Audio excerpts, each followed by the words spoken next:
Hello friends, this is Kartik and welcome to K Pathshala. So friends, अब हम करेंगे new topic start, straight line. इससे पहले हमने क्या किया है, एक तो वेक्टर अलजेब्रा किया है जिसको मैंने वेक्टर स्पेस नाम दिया हुआ आपके सिलेबस के अकॉर्डिंग। एक वेक्टर अलजेब्रा हो गया। उसके बाद इनइक्वालिटी किया था जिसमें हमारे पास वेक्टर स्पेस के कुछ टॉपिक थे, तो वो भी हमने कवर कर लिया। ठीक है, अब हमारे पास मैंने बताया था कि जहां से हमारे पास वेक्टर स्पेस और स्ट्रेट लाइन, कॉनिक सेक्शन सारे क्या है आपस में लिंक्ड हैं, तो वो सारे टॉपिक हमें लाइन वाइज ही करने पड़ेंगे। तो वो अब हम करने लगे नेक्स्ट टॉपिक, स्ट्रेट लाइन। और आपको जो एमसीक्यू मिलेंगे ना, वो स्ट्रेट लाइन और कॉनिक सेक्शन के मैं एक साथ ही दूंगा, क्योंकि उनमें सारे में कोई फर्क ही नहीं होता। स्ट्रेट लाइन में होता है जो सारा का सारा हमारे पास क्या है, एक स्ट्रेट लाइन और कॉनिक सेक्शन में सेम सारे क्वेश्चन एक जैसे ही आते हैं। और उसको मैंने जो एमसीक्यू बोले हैं ना आपको, तो एग्जाम में भी मैंने बताया था कि 31 क्वेश्चन 2016 और 31 क्वेश्चन 2017 में आए हुए हैं। ठीक है, मीन्स कि अगर हम बात करें स्ट्रेट लाइन कॉनिक सेक्शन की, इन सभी को मिला के हमारे पास बने हुए हैं वेक्टर स्पेस मिला के। अब हमारे पास स्ट्रेट लाइन करते हैं, तो सबसे पहले हमारे पास बात करें, 9th से स्टार्ट होंगे। 9th से ज्यादा आता नहीं है। 9th 10th का हमारे पास एक क्वेश्चन आया हुआ है जो जनरल से आपको पता भी होगा, तो वो होता है हमारे पास डिस्टेंस फार्मूला। ठीक, तो सबसे पहले तो हम करते हैं डिस्टेंस फार्मूला। पहले हम फार्मूले करेंगे 3-4 जो कि हमारे पास इंपोर्टेड है, उसी के बेसिस पे आगे कुछ भी स्टार्ट होगा। तो डिस्टेंस फार्मूला हमारे पास क्या होता है, जब हमारे पास बिटवीन टू लाइन्स करना हो।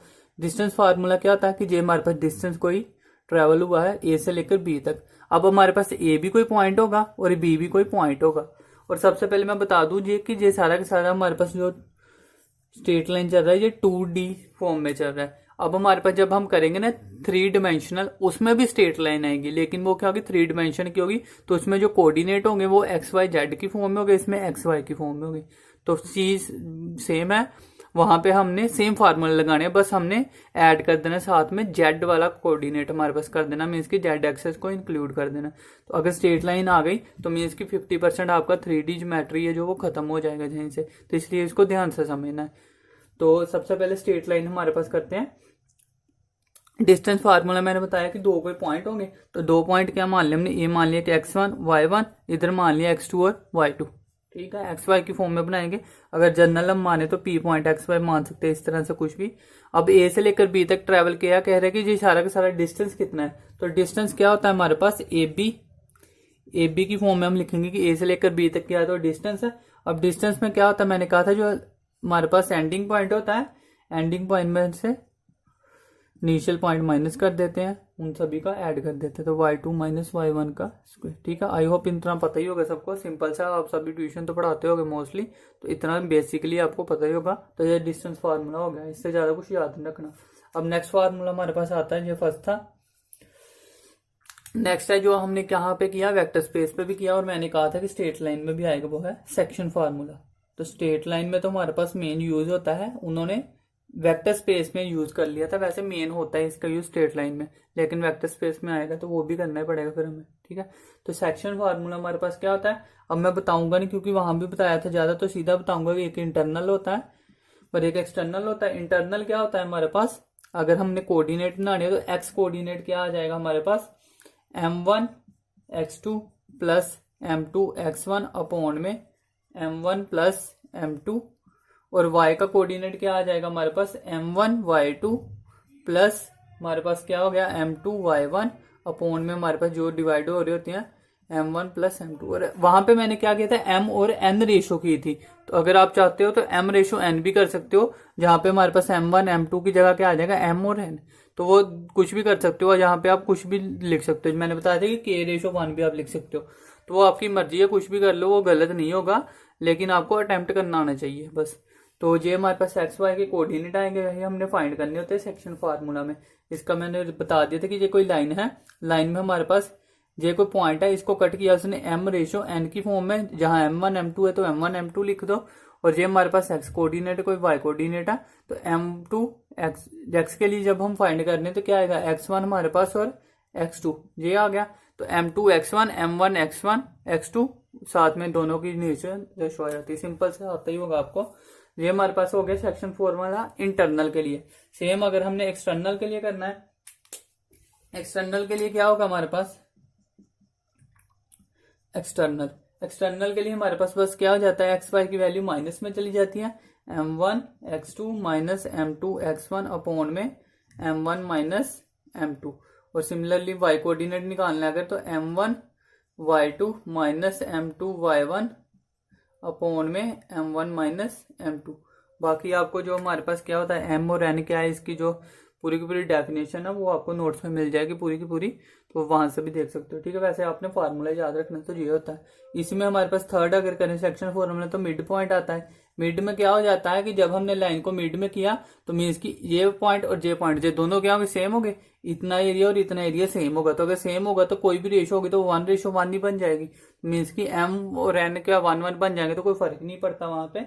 तो मिड पॉइंट में हमारे पास क्या बन जाता है, x की वैल्यू बन जाती है x1 प्लस x2 अपॉन में 2 और y की बन जाती है y1 प्लस y2 अपॉन में 2। तो आई होप इतना तो सबको पता होगा, लेकिन बताना जरूरी था। ये सारा का सारा हमारे पास क्या था, दो फार्मूले। इसके बाद 2-3 फार्मूले और हैं जो हमारे पास ट्राइंगल से लेकर टाइप्स ऑफ ट्राइंगल, तो वहां से आ सकता है। तो वो हमारे पास क्या होता है, ट्राइंगल कितने टाइप के होते हैं, जैसे सेंट्रोइड होता है ट्राइंगल का, इन सेंटर होता है, ऑर्थो सेंटर होता है, सर्कमस्टेंस, जो 4 होते हैं। तो वो चारों अभी हम करेंगे।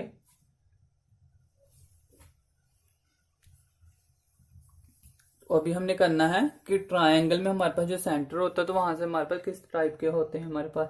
तो सबसे पहले करेंगे हम सेंट्रोइड। ठीक है, सेंट्रोइड ऑफ ट्राइंगल। ठीक है, ट्राइंगल पूरा लिख लेना आप। तो सेंट्रोइड ऑफ अ ट्राइंगल क्या होता है कि मीडियन ऑफ ट्राइंगल। हमने इसमें बस यही याद रखना है कि जहां से कहां से गुजरते हैं, हमें हमारे पास स्टेटमेंट में आएगा कि हमारे पास मीडियन ऑफ ट्राइंगल का हमारे पास उसको क्या बोलते हैं, तो उसको सेंट्रोइड ऑफ ट्राइंगल बोलते हैं। तो अगर हम किसी याद रख लो पहले, तो मीडियन ऑफ ये होता है हमारे पास ट्राइंगल का, ये लाइन आपने याद रखनी है। और इसको बता दूं अगर मैं बनाकर डायग्राम में, तो जो हमारे पास अगर ट्राइंगल है, मीडियन का मतलब कि मिड पॉइंट से जाएगा। तो मीडियन मीन्स की उसको 2 इक्वल पार्ट्स में डिवाइड करता है, जहां से मीडियन, फिर हमारे पास जहां से भी मीडियन हो जाएगा, फिर हमारे पास जहां से भी मीडियन हो जाएगा। तो जे मिड पॉइंट जो आ रहा है हमारे पास, ये क्या हो जाएगा, सेंटर हो जाएगा इसका। तो मीडियन ऑफ अ ट्राइंगल जब इसको 3 मीडियन में डिवाइड कर दे तो वो क्या हो गया, सेंट्रोइड ऑफ अ ट्राइंगल। ठीक है, अब इसका फार्मूला होता है तो वो भी लिख लो। x इक्वल टू क्या होता है, x1 x2 plus x3 upon में 3, और y इक्वल टू क्या होता है, y1 plus y2 plus y3 upon में 3। ठीक है, अब आप कहोगे कि 2D में हमारे पास 3 पॉइंट क्यों आए, तो ये इसलिए है क्योंकि हमारे पास ये है ना P Q R, तो 3 पॉइंट दिए हुए हैं। तो एक जहां से x1 y1 x2 y2 और x3 y3, तो ये हमारे पास इस तरह से 3 पॉइंट आए हैं, इसलिए हमने इसको किया। तो ये सेंट्रोइड हो गया। इसके बाद सेकंड करते हैं। सेकंड हमारे पास क्या है, incentre of a triangle. Incentre of triangle. अब incentre of a triangle का मतलब क्या है हमारे पास, कि इसमें भी क्या होगा हमारे पास, इसको हमारे पास जैसे मीडियन होता है ट्राइंगल का, इसमें क्या होता है, एंगल को हम बाइसेक्ट करते हैं। Angle bisector of triangle. तो इसमें आपने ये ध्यान रखना है, स्टेटमेंट में आपको क्या आएगा कि अगर हम एंगल को बाइसेक्ट कर रहे हैं तो वो कौन सा ट्राइंगल, तो इन सेंटर है। मीडियन को हम क्या करते हैं, मीडियन मीन्स की इक्वल पार्ट्स में डिवाइड कर रहे हैं ट्राइंगल को, तो वो क्या होगा, incentre, so centroid of triangle. अब इसका भी डायग्राम देख लो, आसानी से याद हो जाए ताकि आपको। ये हमारे पास ट्राइंगल दिया है। अब क्या कह रहा है, एंगल। तो एंगल ये दिया है, तो एंगल को इक्वल पार्ट्स में डिवाइड करना है। मीन्स की ये एंगल और इक्वल टू ये एंगल होगा। इधर जो एंगल दिया है, ये दोनों एंगल भी सेम हो गए, और इधर से हम जब लाइन ड्रॉ करेंगे तो ये भी एंगल सेम होंगे। अब ये पॉइंट हमारे पास देखो जहां पे सेंटर से नहीं गुजरा, जहां पे सेंटर है ना, तो जिस गुजरेगा जरूर हमारे पास एक पॉइंट से गुजरेगा, लेकिन इसका मतलब वो नहीं होगा कि वो पूरा सेंटर से ही है। ठीक है, मीन्स की ये मैंने थोड़ा सा गलत हो गया, ये पॉइंट हमारे पास बिल्कुल मिड में आके कट होगा। लेकिन जहां पे क्या है कि सभी टाइम मीन्स की जे लाइन और जे लाइन इक्वल होती है इसमें, क्योंकि ये सेंटर में आ रही है। जहां पे सेंटर पे नहीं हो सकता, जरूरी हो सकता कि आगे पीछे हो, थोड़ा सा सेंटर में ना हो वो जो इन तीनों पॉइंट, तो ये होगा हमारे पास। लेकिन इसमें सेंटर में होते क्योंकि वो मीडियन है। इसमें एंगल पे ध्यान देना है, तो एंगल हमारे पास इक्वल होने चाहिए, सारे एंगल आपस में इक्वल। अगर जे 30 है तो जे भी 30, जे 30 जे भी 30। ठीक है, तो इसी तरह से हो गया 60 60 60, तो 180 का ट्राइंगल बन गया। तो ये क्या था, एंगल बाइसेक्टर। अब इसका भी फार्मूला होता तो वो भी लिख लो। तो x इक्वल टू क्या होगा, a x1 plus b x2 plus c x3 upon a plus b plus c, और y के लिए हमारे पास क्या हो जाता है, a y1 b y2 plus c y3 upon में a plus b plus c। तो ये हमारे पास क्या हो गया, इन सेंटर ऑफ अ ट्राइंगल। तो ये भी हमारे पास इंपोर्टेंट है। इसके बाद थर्ड है ऑर्थो सेंटर। Ortho centre. अब ऑर्थो सेंटर से आपको वैसे पता चल जाना है कि ऑर्थो का मतलब क्या होता है। आपने जब हमने किया है कहाँ पे, अभी तक हमने नहीं किया, 3D ज्योमेट्री में ज्यादा आएगा। वैसे ऑर्थो का मतलब भी क्या होता है हमारे पास, जहां पे हम क्या करते हैं, जैसे जहां पे डिफरेंशियल इक्वेशन में आएगा M1 होता है और M2 होता है, ठीक है ना। जो हमारे पास एंगल आते हैं और M1 M2 दोनों का इक्वल क्या हो जाता है, 1 हो जाता है। तो जहां से ये क्या आ जाता है, प्रोपोर्शन में बन जाते हैं। इस तरह से फॉर्मूला होता है एक। उसका मतलब क्या है कि अगर एक M1 है, दूसरा क्या होगा 1/m, इसकी 1/, चला जाता है। तो इसका मतलब क्या है कि दोनों को मल्टीप्लाई कर दे तो इक्वल टू 1 बनता है। तो ये एंगल कितने का बनाता है, 90 का। तो ऑर्थो से मतलब पता चल जाना चाहिए हमारे पास कि वो 90 का एंगल बनाएगा, ये तो पक्का है। तो इससे हमारे पास क्या आएगा कि जब हमारे पास अल्टीट्यूड ऑफ अ सेंटर, कि जब हमारे पास सेंटर से क्या हो, एक अल्टीट्यूड ड्रॉ हो, तो इसको मैं बता देता हूं। अभी ये हमारे पास मान लो दिया है ट्राइंगल। अब ये ट्राइंगल हमारे पास दिया है और इसमें हमारे पास क्या है, मान लो ये इसका सेंटर है, ठीक है। तो सेंटर से क्या कह रहा है कि अल्टीट्यूड एक ड्रॉ हो रहा है। तो ये हमारे पास अल्टीट्यूड है, मीन्स की 90 डिग्री का बना रहा है। जहाँ पे ABC आप कुछ भी पॉइंट दे सकते हो, जो मर्जी लिखो। मेन यही समझाना था मैंने। इसमें आपको बस एक डायग्राम याद होना चाहिए और एक क्या होना चाहिए कि ये जो मैं समझा रहा हूँ, जहाँ मीडियन, ये एंगल बाइसेक्टर, ये अल्टीट्यूड ऑफ अ ट्राइंगल। ये क्वेश्चन आया नहीं हुआ लेकिन आ सकता है, इसलिए मैंने बता दिया है, ठीक है। क्योंकि ये इंपॉर्टेंट चीजें हैं, तो जरूरी नहीं 2 ही बार पेपर हुआ तो ज्यादा तो हमें पता नहीं चलेगा, लेकिन जो भी हमारे पास एक्सपेक्टेड होता है वो हम अपनी तरफ से तैयारी करके चलेंगे, ठीक है। तो ये थर्ड हो गया। फोर्थ हमारे पास सबसे इंपॉर्टेंट है। नहीं, पहले एक और डेफिनेशन कर लेते हैं, उसके बाद करते हैं हम उसको। Circum centre. अब सर्कम सेंटर क्या होता है हमारे पास, तो इसमें हमारे पास होता है परपेंडिकुलर बाइसेक्टर। परपेंडिकुलर बाइसेक्टर, अब इसको मैं बता देता हूँ कि है क्या। परपेंडिकुलर क्या है कि परपेंडिकुलर मीन्स की बाइसेक्टर की, वो जो यहाँ पे डिवाइड करेगा वो 90 का भी होना चाहिए। तो पहले मैं डायग्राम बताता हूँ, फिर आपको समझ में आएगा। मान लो ये हमारे पास डायग्राम है, ठीक है। अब क्या कह रहा है कि जहां पे भी सेंटर पे हमारे पास बन रहा है, मान लो ये हमारे पास अगर सेंटर दिया है, तो जहां से हमने एक लाइन ड्रॉ की, तो जहां पे जे परपेंडिकुलर बनाएगा 90 का। उसके बाद क्या कह रहा है कि जहां से हमने लाइन ड्रॉ की, तो जहां से ये हमारे पास जे 90 का एंगल बना रहा है। और दूसरा हमारे पास थर्ड है, तो थर्ड हमने जहां से लाइन ड्रॉ की, तो जहां पे जे 90 का एंगल बना रहा है, ठीक है। ये जहां पे आना था एंगल, वैसे गलत लिख दिया मैंने, जहां पे एंगल आएगा जे एंगल नहीं आएगा, ठीक है। तो देखो, एक लाइन से हमने जे 90 का एंगल, दूसरी लाइन से जे 90 का एंगल, तीसरी लाइन से जे 90 का एंगल, तो तीनों लाइन ड्रॉ की, तो वो हमारे पास क्या बना रही है, 90 का एंगल बना रही है। और जहां पे ज्वाइन हो रही है तो वो सेंटर है हमारे पास, उसको बोलते हैं सर्कम सेंटर।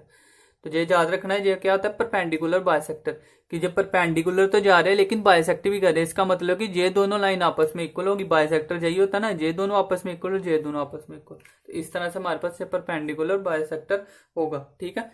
बाकी इसको अगर डायग्राम आप विजुअलाइज देख लेना कहीं से, अगर विजुअलाइज करके देखोगे तो ज्यादा आसान रहेगा आपके लिए, ठीक है। तो आप देख सकते हो ऑनलाइन कहीं पे भी सर्च करके देख सकते हो कि हमारे पास जो लाइव लिविंग हमारे पास होती थिंग्स, उसमें ये कैसे यूज हो सकता है, ठीक है। वैसे जहां से आया नहीं है क्वेश्चन, लेकिन ये जरूरी था, ठीक है। अब जहां से क्वेश्चन आया है या आ सकता है, इंपॉर्टेंट है, वो करते हैं चीज। तो अब हमारे पास क्या है, मेन इंपॉर्टेंट चीज है जो area of triangle. Area of triangle से क्वेश्चन बना हुआ आई थिंक। तो एरिया ऑफ ट्राइंगल क्या होता है हमारे पास। अब ट्राइंगल के हमारे पास सबसे पहले तो क्या होगा, 3 पॉइंट होंगे। मैं समझाता हूँ डायग्राम से ताकि समझ में आए। PQR, ये 3 हमारे पास पॉइंट हो गए। तो इसमें हमारे पास क्या होंगे, आगे इसके कोऑर्डिनेट्स होंगे x1 y2, x1 y1, x2 y2 और x3 y3। ये 3 पॉइंट हो गए इसके, मीन्स की 2 कोऑर्डिनेट्स हो गए इसके, 3 पॉइंट हो गए टोटल, ठीक है। अब इसमें क्या है हमारे पास, हाफ ऑफ जो पॉइंट दिए हैं ना हमारे पास, x1 x2 x3, इधर y1 y2 y3, क्या किया xy x2 y2 x3 y3, और नीचे क्या आ जाएगा, जो फर्स्ट कोऑर्डिनेट है वही घूम के आ जाएगा, तो x1 y1। इसका हमने क्या करना है, डिटर्मिनेट करना है। अब डिटर्मिनेट कैसे करेंगे, तो ऐसा डिटर्मिनेट तो होता नहीं, आपको पता है कि स्क्वायर मैट्रिक्स का होता है डिटर्मिनेट। डिटर्मिनेट का मतलब क्या है, जहां पे हमारे पास कि हाफ ऑफ तो बाहर ही रहेगा, अंदर क्या करेंगे, पहले इन दोनों को करेंगे x1 y2, मीन्स की इन दोनों को मल्टीप्लाई, माइनस इन दोनों को, माइनस x2 y1, फिर उसके बाद इसको करेंगे प्लस, फिर इन दोनों को करेंगे मल्टीप्लाई, आपस में cross multiply, x2 y3 minus y2 x3, फिर थर्ड हमारे पास क्या होगा, इन दोनों को क्रॉस मल्टीप्लाई, तो क्या हो गया x3 y1 minus y3 x1। तो इनको जब ऐड करके जो भी हमारे पास आंसर आएगा वो क्या आएगा, हमारे पास एरिया ऑफ ट्रायंगल का आएगा। और वो आएगा किस में हमारे पास, तो वो इक्वल टू हमारे पास किस में आएगा, स्क्वायर यूनिट में आएगा। ये चीज आपने ध्यान रखनी है। कई बार क्या होता है, आंसर हमारे पास दिया होता है, एक नान ऑफ 30 दिया होगा और एक हमारे पास दिया होगा कोई मान लो 5 सेंटीमीटर। आंसर मीन्स की हमारे पास क्या होगा 5 सेंटीमीटर का स्क्वायर, और एक दिया हुआ नान ऑफ 30। तो आपने 5 देखना और इसको यूनिट को ध्यान ही नहीं देना और आपने 5 को टिक कर दोगे तो गलत हो जाएगा, क्योंकि स्क्वायर अगर नहीं दिया हुआ तो एरिया हमेशा हमारे पास क्या होता है 2D फिगर है तो स्क्वायर में आंसर होगा। तो ये चीज आपने ध्यान रखनी है। इसी तरह से पजल करते हैं एग्जाम में, सिंपल क्वेश्चन होते हैं, बस आपके बिल्कुल बेसिक चीजें चेक करते हैं वो। तो ये चीज ध्यान रखनी है, उसमें यूनिट का ध्यान रखना है कि वो स्क्वायर यूनिट जरूर होना चाहिए। तो ये चीज ध्यान रखनी है। एरिया ऑफ ट्रायंगल सबसे इंपॉर्टेंट चीज है। अब हम आते हैं अपने टॉपिक जहां से स्टार्ट है। एरिया ऑफ ट्रायंगल भी वैसे स्टार्ट ही था, जहां से हमारे पास एग्जाम में क्वेश्चन आने शुरू हुए आगे से सारे। अब स्ट्रेट लाइन में सबसे पहले हम क्या करते हैं, पहले हमें पता होना चाहिए कोऑर्डिनेट ऑफ पॉइंट्स क्या होते हैं, ठीक है। तो वहां से हम शुरू करेंगे। सारा का सारा 2D फिगर किस पे चलती है, हमारे पास एक्सिस पे। तो ये हमारे पास क्या है, एक एक्स एक्सिस है और ये हमारे पास वाई एक्सिस है। ये एक्स डैश कर लो और ये वाई डैश कर लो, ये हमारे पास ओरिजिन हो गया। इतना आपको पता है सभी को। अब इसमें हमारे पास क्या है, जहां हम चले इतना एक्स कोऑर्डिनेट पे चले और इतना वाई कोऑर्डिनेट पे चले। तो जहां से हमने लाइन किया और जहां से हमने इधर ट्रेवल किया, तो जहां पे एक पॉइंट बना पी ऑफ एक्स वाई, उसको नाम दे दो और यही हमारे पास कोऑर्डिनेट होता है। और इसी को हम हमारे पास क्या कहते हैं, कोऑर्डिनेट ऑफ अ पॉइंट। तो वही अभी हमने करना है,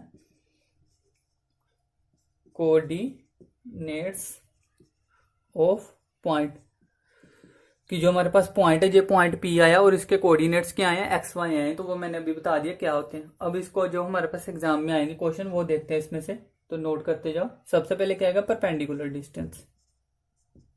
perpendicular distance P X Y from Y axis. अगर वाई एक्सिस से करनी है तो वो इक्वल टू किसके आएगा, हमारे पास अब्सीसा ऑफ एक्स। या तो हम क्या लिख सकते हैं इसको, अब्सीसा, जहां क्या लिख दो, एक्स ही लिख दो, एक्स ही होता है। मतलब क्या, देखो अब एग्जाम में क्या है, पहले तो सीधा वो पूछ सकता है कि परपेंडिकुलर हमारे पास कोऑर्डिनेट है कोई एक्स एक्सिस पे दिए हुए स्ट्रेट लाइन में, परपेंडिकुलर डिस्टेंस हमारे पास पॉइंट से अगर ले रहे हैं, ये पॉइंट है जहां से परपेंडिकुलर डिस्टेंस आप देखो तो इधर भी आ सकता है, इधर भी परपेंडिकुलर डिस्टेंस आ सकता है और इधर भी आ सकता है, दोनों तरफ बन रहा है परपेंडिकुलर। तो क्या कह रहा है, परपेंडिकुलर डिस्टेंस कहां से कह रहा है, तो फ्रॉम वाई एक्सिस से, कि वाई एक्सिस हमारे पास कौन सी है, ये एक्स एक्सिस है और ये वाई एक्सिस है। तो वाई एक्सिस से परपेंडिकुलर डिस्टेंस मींस कि जब वाई एक्सिस जहां से परपेंडिकुलर खींचना तो इधर जाएगा ना, तो परपेंडिकुलर डिस्टेंस वाई एक्सिस से मींस कि ड्रॉ किया हमने, तो जे वाला बना, ठीक है। तो कह रहे हैं कि वो कितना होगा, तो वो हमारे पास क्या होगा, एक्स। तो ये कितना ड्रॉ किया हमने, तो इतनी वैल्यू की ना, ये जहां पे एक्स है तो ऊपर भी एक्स ही होगी, तो ये हमारे पास कितनी की, एक्स है। और एक्स को आपको पता है, एक्स कोऑर्डिनेट को क्या बोलते हैं, अब्सीसा, और वाई कोऑर्डिनेट्स को क्या बोलते हैं, ऑर्डिनेट्स बोलते हैं। मीन्स कि इसको भूल जाएगा को तो ऑर्डिनेट्स बोलते हैं इसको, ठीक है। ये हमारे पास फर्स्ट पॉइंट था। और जहां से एग्जाम में क्वेश्चन क्या आएगा, जहां पे एक्स वाई पॉइंट नहीं होंगे, कहेंगे पॉइंट है हमारे पास 2,3, पी 2,3 कोऑर्डिनेट दिए हैं, कह रहे हैं कि हमारे पास perpendicular distance from a Y axis. तो क्या होगा आंसर, और लिखेंगे तो आपको सोल्व करने बैठोगे तो गलत हो जाएगा। आपने ये चीजें बेसिक याद रखनी है, अदरवाइज इसका सोल्यूशन भी होता है किस तरह फार्मूले, वो मैं याद ही नहीं करवा रहा, वही मैं कह रहा हूँ कि जो शॉर्टकट ही समझ के चलो आप। तो आपने क्या करना है, बस वाई एक्सिस से देख लेना, तो वाई के परपेंडिकुलर का मतलब ऑपोजिट चलना है आपने, ठीक है। जब पैरेलल होगा मीन्स की जिस एक्सेस की बात की है तो वही आंसर है, जब परपेंडिकुलर की बात की है तो मीन्स की जिस एक्सेस की बात की है उसके ऑपोजिट है। तो परपेंडिकुलर डिस्टेंस है मीन्स की परपेंडिकुलर तो ऑपोजिट हम एक्सेस का देखेंगे। तो उसने कहा perpendicular distance from Y axis, तो वाई एक्सिस का ऑपोजिट क्या हुआ, एक्स एक्सिस, तो एक्स वाला हमारे पास आंसर होगा। इस तरह से याद रख सकते हो। जब पैरेलल की बात आएगी तो सेम ही रहता है, देख लेते हैं वो भी। पहले हम परपेंडिकुलर करें। अब परपेंडिकुलर डिस्टेंस हमने करना है कहां से, एक्स एक्सिस से। बाकी सारा लिख लेना, नोट्स में मिल जाएगा। Perpendicular distance P X Y from Y axis था, अब एक्स एक्सिस से हुआ, तो वो इक्वल टू किसके आएगा, तो वो वाई के आएगा, क्योंकि परपेंडिकुलर तो उलट चलेगा एक्स एक्सिस के। तो ये बन गया। अब थर्ड पॉइंट है, आज वो समझ में आ रहा होगा, एग्जाम में ऐसे क्वेश्चन आए हुए हैं, ठीक है। तो इसको आपने ऐसे नहीं करना कि इजिली है कि जैसे ही छोड़ दो, एक एक चीज जो समझा रहा हूँ ना, एक एक चीज इंपॉर्टेंट है। कुछ भी आपको एक्स्ट्रा ऐसा कुछ नहीं मिल रहा है कि जो मैं कहूँ कि बस आपको टाइम वेस्ट करने के लिए फालतू पढ़ा रहा हूँ, फालतू कुछ नहीं है इसमें, एक एक चीज इंपॉर्टेंट है, ठीक है। तो थर्ड पॉइंट करते हैं हम, if a point P X Y हमारे पास पॉइंट दिया है, लाई ऑन एक्स एक्सिस पे लाई कर रहा है, इस कोऑर्डिनेट कह रहा है क्या होंगे, ठीक है। Therefore its ordinates equal to 0।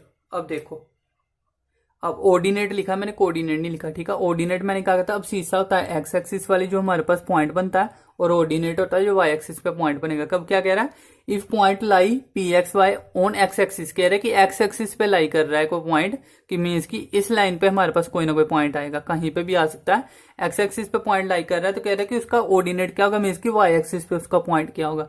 तो जब वो कह रहे हैं कि लाई ही एक्स एक्सिस पे कर रहे हैं तो वाई एक्सिस पे तो पॉइंट होगा ही नहीं उसका, तो वो क्या होगा, 0 होगा। इसको क्या लिखते हो, y इक्वल टू 0। जो मैंने इसलिए ऑर्डिनेट बता रहा हूँ कि एग्जाम में पजल कर सकते हैं। तो ऑर्डिनेट इक्वल टू 0 मीन्स की y इक्वल टू 0, जिस पॉइंट एक्सिस पे है, सिंपल सी बात है, पता ही होगा आपको। अब इसके ऑपोजिट बस वही भी देख लो, क्या होगा, अगर हमारे पास क्या होगा, इफ पॉइंट हमारे पास कहाँ पे लाई कर रहा है, y एक्सिस पे लाई कर रहा है, तो क्या होगा, अब सीसा विच इम्प्लाइज, अब सीसा हमारे पास क्या हो जाएगा, इक्वल टू 0, जहाँ इसको क्या बोल सकते हो कि x इज इक्वल टू 0। अब मैं लिखूंगा नहीं, बार बार मैं x ही लिखूंगा, आपने अब सीधा याद रख लेना है, ठीक है। ये फोर्थ पॉइंट था जो कि इंपोर्टेंट पॉइंट है। अब क्या कह रहे हैं, कोऑर्डिनेट फ्रॉम ओरिजिन है, तो वो तो 0 पता ही है, ठीक है ना आपको। तो कोऑर्डिनेट्स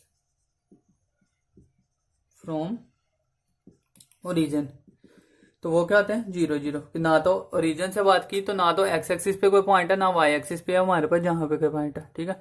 तो दोनों पे नहीं है, तो दोनों का सीसा और कोऑर्डिनेट हमारे पास दोनों 0 0 है। तो ये सिंपल सी चीज है जो आपको पता होनी चाहिए, ठीक है। तो आई होप समझ में आ रहा होगा।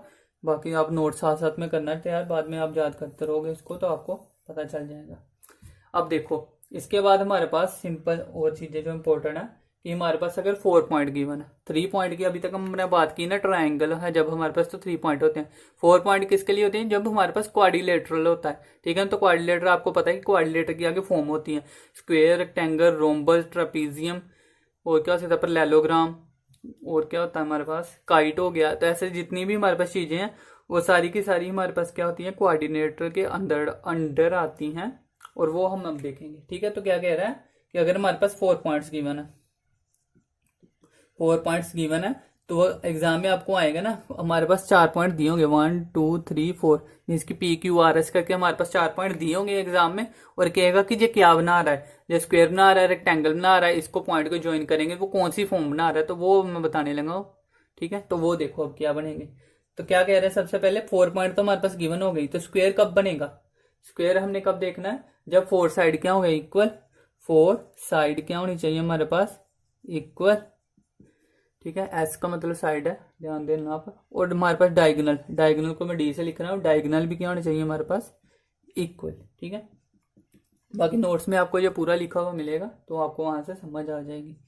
दूसरा क्या है हमारे पास, रोम्बस। अब रोम्बस आपको पता है कि स्क्वायर को ही टिल्ट कर दे तो रोम्बस बनता है, मीन्स की स्क्वायर वाली प्रॉपर्टीज उसमें आधी तो होगी कम से कम। तो कौन सी आधी होगी, तो हमारे पास इसमें क्या होगा, 4 साइड इक्वल होती है, डायगोनल नहीं होते हैं। तो क्या आ जाएगा हमारे पास, 4 साइड हमारे पास क्या हो गई, इक्वल, डायगोनल इक्वल नहीं है। अब हमारे पास 4 पॉइंट दिए हैं, हम क्या देखेंगे, उसका साइड देखेंगे। साइड अगर इक्वल है तो मीन्स कि हम पहले समझ जाएंगे कि वो हमारे पास जहाँ तो स्क्वायर होगा या रोम्बस होगा, ठीक है। अब हमारे पास क्या है, अगर स्क्वायर मीन्स कि दोनों इक्वल है, उसके बाद डायगोनल भी देखना है, अगर डायगोनल भी इक्वल हो गए तो स्क्वायर है, डायगोनल इक्वल नहीं हुए तो वो रोम्बस है, ठीक है। इस तरह से हमारे पास हो जाएगा। अब थर्ड पॉइंट है, अब यही हमारे पास पॉइंट है ना, जैसे रेक्टेंगल के लिए भी हमारे पास सही हो सकते हैं, ठीक है। वो मैं बताता हूँ, पहले रेक्टेंगल लिख दूं। अब बात आती है थर्ड की, रेक्टेंगल। रेक्टेंगल में क्या होता है हमारे पास, तो रेक्टेंगल में आपको पता है ऑपोजिट साइड इक्वल होती है, तो क्या हो गया हमारे पास, ऑपोजिट साइड्स क्या हो गई हैं, इक्वल, ऑपोजिट साइड इक्वल हो गई हैं। और क्या होता है हमारे पास, तो इसमें डायगोनल भी इक्वल होते हैं, तो डायगोनल भी क्या हो गया हमारे पास, इक्वल, ठीक है। इतना तो समझ में आ गया आपको। इसके बाद फोर्थ, अब डायगोनल को, रेक्टेंगल को टिल्ट कर दे तो वो क्या बनाता हमारे पास, तो पैरेललोग्राम बनाता है, पैरेललोग्राम।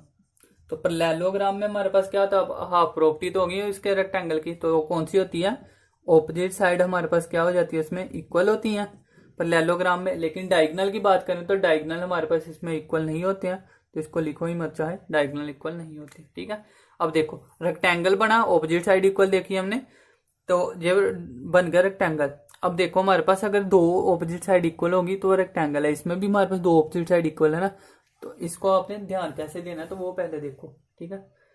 अब देखो हमारे पास मान लो ये पॉइंट दिए हैं, अब इसको मैं स्क्वायर भी समझ रहा हूँ, रेक्टेंगल भी समझ रहा हूँ, मैं चारे समझाने इसलिए एक ही डायग्राम बना रहा हूँ, ठीक है। आपने क्या करना है, पहले मैं मार्क कर दूं, चलो ए बी सी डी आपके पास पॉइंट दिए हैं, ये पॉइंट गिवन दिए होंगे आपको एग्जाम में, ठीक है। अब इसमें क्या करोगे आप, उसने बोला है कि ऑपोजिट साइड इक्वल, मीन्स कि हम क्या करेंगे, पहले तो निकालेंगे डीसी।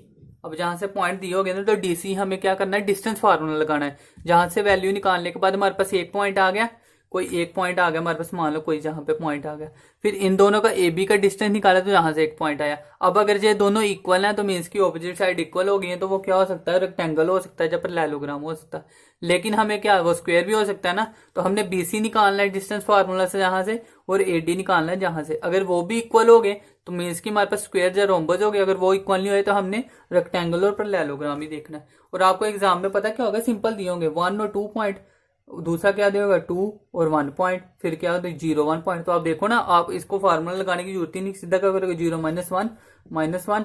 तो इसी तरह से आप जहां पे पॉइंट लिख लोगे, मान लो जे पॉइंट एक जहां दिया एक जहां, तो 0 -1 -1 1 -2 -2, जहां पे पॉइंट आ गया देखेंगे सेम पॉइंट जहां पे आ रहा है, अगर सेम पॉइंट आ रहा है तो वो इक्वल होंगे, नहीं सेम पॉइंट आ रहा है तो नहीं है इक्वल, ठीक है ना, वही होगा ना। जहां से हमारे पास इसका क्या करते हैं, माइनस करके स्क्वायर करना है ना, अभी जो मैंने पॉइंट बताया बस इसका स्क्वायर करना है, फिर वहां से एक आंसर आएगा आपके, तो वही आंसर मैं बता रहा हूँ कि वो आंसर इक्वल में होने चाहिए, रूट में हो चाहे रियल वैल्यू हो चाहे रूट में हो, वो कोई फर्क नहीं है, ठीक है ना। तो हमारे पास इरेशनल नंबर भी हो सकता है, कोई चक्कर नहीं है वो, तो ये चीज ध्यान देनी है, ठीक है। तो जहां तक हमने किया 4, एक और 5th पॉइंट है तो वो भी देख लो अभी। अब क्या कह रहे हैं कि ना तो रोम्बस है बट स्क्वायर हमारे पास है, ठीक है, रोम्बस बट नॉट स्क्वायर, ठीक है, कि रोम्बस तो हमारे पास है लेकिन स्क्वायर नहीं है। अब हमारे पास, वैसे मैंने रोम्बस बता नहीं दिया, हाँ रोम्बस तो हो गया, आई थिंक मैंने 2 बार लिख लिया बार, तो वही होगा हमारे पास कि डायगोनल इक्वल नहीं होगी और ऑपोजिट साइड इक्वल होगी, तो वही होता है ना हमारे पास रोम्बस, चाहिए इसको छोड़ ही दो, 4 ही पॉइंट समझो, ठीक है। आई होप इतना समझ में आ गया होगा। अब हम करते हैं नेक्स्ट, हमारे पास जो है नेक्स्ट हमारे पास क्या है टॉपिक, कोलिनियर, जहां से क्वेश्चन काफी आते हैं। अब हमारे पास पॉइंट दे देता है कोई ए बी सी डी, हमारे पास जितने भी पॉइंट दिए हैं कि एक कि ये पॉइंट आपस में कोलिनियर है कि नहीं, और मोस्टली क्या होता है 3 से ज्यादा पॉइंट का नहीं आता, क्योंकि आपके सिलेबस में भी नहीं है। लेकिन ये पॉइंट इंपॉर्टेंट चीजें हैं तो मैंने बता दी, इसके अलावा 4 पॉइंट वाला कुछ नहीं आएगा, यही चीज आ सकती है ज्यादा से ज्यादा ही। तो बाकी 3 पॉइंट के लिए कोलिनियर पूछता है वो, तो 3 पॉइंट के लिए कोलिनियर कैसे होगा, triangle A B C is equal to 0 कर देना मुझे, ठीक है। अब इसका मतलब क्या है, सी लिख दूं पहले मैं, ए बी सी। अब हमारे पास देखो, हमारे पास कह रहा है कि 3 पॉइंट दिए हैं, ये लाइन है 1 2 3, अगर ये एक ही लाइन में हो गए हमारे पास तो कोलिनियर हो गए। अगर एक पॉइंट थोड़ा सा भी ऊपर, मीन्स की जहां भी चला गया थोड़ा सा, आई होप को दिख रहा होगा मैं बिल्कुल ही ऊपर किया, तो जहां से भी अगर लाइन करेंगे तो वो ज्वाइन करेंगे तीनों को, तो ये ट्राइंगल नहीं बन रहा। तो अगर हमारे पास एरिया ऑफ ट्राइंगल इक्वल है, मीन्स की इसके बीच में जो एरिया इसके बीच में आएगा ना, एरिया के बीच में कुछ, तो मान लो है ना इसके बीच में जो होगा वो एरिया होता है, तो अगर एरिया इक्वल टू 0 मीन्स की इसके बीच में कोई स्पेस ही नहीं है, तो वो जहां पे ही होगा एक ही लाइन पे होगा वो। तो अगर हम एरिया ऑफ ट्राइंगल 0 कर देंगे, अगर वो 0 हो गया तो वो क्या होंगे, कोलिनियर होंगे, अगर वो 0 नहीं हुआ तो वो कोलिनियर नहीं होंगे, ठीक है। अब एरिया ऑफ ट्राइंगल का मैंने फार्मूला बताया था आपको, पता ना, हाफ ऑफ जो भी मैंने बताए थे वो पॉइंट करके आपने एरिया ऑफ ट्राइंगल निकाला। अगर 0 हो गया तो वो कोलिनियर होगा, ठीक है, अगर नहीं हुआ तो कोलिनियर नहीं होगा। एक तो ये मेथड है, ठीक है, ये फर्स्ट मेथड है, कोलिनियर निकालने के 2-3 मेथड होते हैं। दूसरा देखो, दूसरा क्या कह रहा है, हमने ए बी डिस्टेंस निकालना है, ए बी सी हमारे पास 3 पॉइंट दिए होंगे ना, ऐसे मान के चलो ए बी सी, पहले ए बी डिस्टेंस निकालना है, दूसरा हमने क्या निकालना है, उसके बाद बी सी, जहां से खत्म किया वहां से स्टार्ट किया, बी से लेकर सी से, ए बी बी सी। अब इन दोनों का अगर सम कर देंगे तो वो इक्वल टू कह रहा है कि ए सी के आना चाहिए, मीन्स की बीच वाले बी बी कट हो गए और ए सी। अगर ये इक्वल आ जाता है इस तरह से तो फिर भी हमारे पास क्या होगा, वो कोलिनियर होगा। अगर ये इक्वल नहीं आता है तब भी हमारे पास वो कोलिनियर नहीं होगा, ठीक है। तो एग्जाम में आपको कोई भी मेथड आ सकता है, तो इसलिए मैंने कहा कि आपको दोनों मेथड पता होने चाहिए। एरिया ऑफ ट्राइंगल अगर 0 हो गया तो कोलिनियर होगा, अगर जो हमारे पास A B plus B C equal to A C के हो गया तो वो हमारे पास कोलिनियर होगा, ठीक है। एक और मेथड है, अब एक और मेथड का यूज है जहां हमारे पास जो वो डिफरेंशिएबिलिटी में होगा, लेकिन जहां पे मैं लिखवा सकता हूँ आपको याद रहे, वैसे वहां पे फिर से कर लेंगे अगर टाइम मिलेगा, मीन्स की जहां पे भी आएगा वहां पे करेंगे फिर से। तो स्लोप ऑफ ए बी, अब स्लोप ऑफ ए बी आपको पता है कि इसको M1 भी लिख सकते हो आप, कह रहे हैं कि इक्वल टू हो जाए स्लोप ऑफ ए सी के, उसको M2। तो अगर M1 इक्वल टू हो गया हमारे पास M2 के तो वो क्या हो गए, कोलिनियर हो गए। अगर वो नॉट इक्वल टू हो गया तो हमारे पास कोलिनियर नहीं हो गए, ठीक है। तो स्लोप आपको वहां पे बताऊंगा क्योंकि डिटेल में जाना पड़ेगा हरा, तो जहां पे नहीं है इसका यूज, ठीक है। इसका हमारे पास यूज भी नहीं होगा, इन दोनों का यूज होना है स्ट्रेट लाइन के अकॉर्डिंग, ठीक है। तो ट्रायंगल इक्वल होना चाहिए जहां हमारे पास दोनों का sum equal to third line के पॉइंट के सम के होना चाहिए। तो ये हमारे पास हो गया।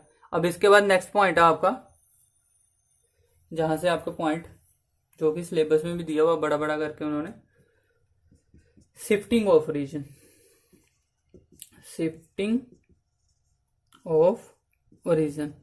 अब शिफ्टिंग ऑफ ओरिजिन हमारे पास क्या कह रहा है, पहले इसको समझते हैं डायग्राम के साथ, फिर आपको इसका फार्मूला समझ में आएगा, याद रखना, ठीक है। अब पहले हमारे पास क्या है, जहां से हमारे पास कोई पॉइंट जहां पे गया एच तक, ठीक है, इतना एरिया एच किया कवर, कुछ एरिया के किया कवर, और जहां से लेकर एच से लेकर के तक वो वहां जहां पे पहुंच गया।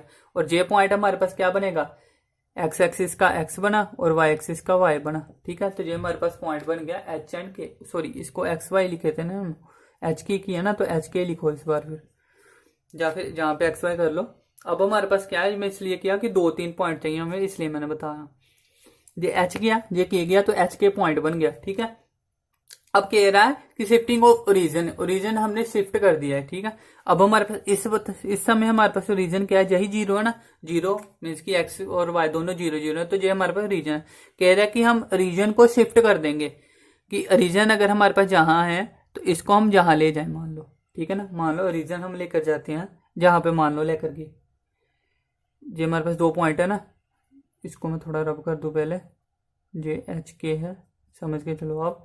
अब जहाँ पे मान लो हमारे पास शिफ्ट कर दिया हमने, जहाँ वो कहीं पे भी हो सकता है वो, और वो पॉइंट हमारे पास दिया होगा रीजन जहाँ पे शिफ्ट होगा, ठीक है। तो मान लो हमने वो रीजन शिफ्ट हो गया, तो वो एक्स वाई पॉइंट मान लिया, अब कि जहां से ये शिफ्ट हो गया जहां हो गया।